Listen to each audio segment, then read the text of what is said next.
Majina yangu ni Mchungaji Martha Martini Kitifu, niko idara ya wanawake, udiokonia na watoto.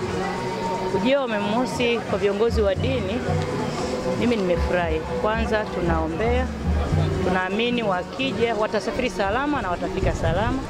Lakini kwa habari ya maisha ya kiroho tutawahudumia vizuri. Kwa wale wenye imani tofauti, kila mmoja tunawaalika wafike kwenye makanisa kutokana na imani zao, wafike kwenye misikiti ili wamwabudu Mungu. Katika kufanya biashara na katika kuadhimisha sikukuu ya wafanyakazi ni pamoja na Mungu pia. Kwa mimi ninawaalika nikiamini rohoni watakuwa salama na mwilini pia. Kwenye makanisa yetu tunawakaribisha na kwenye misikiti kwa niaba ya wenzetu. Wito wako kwa wageni hao?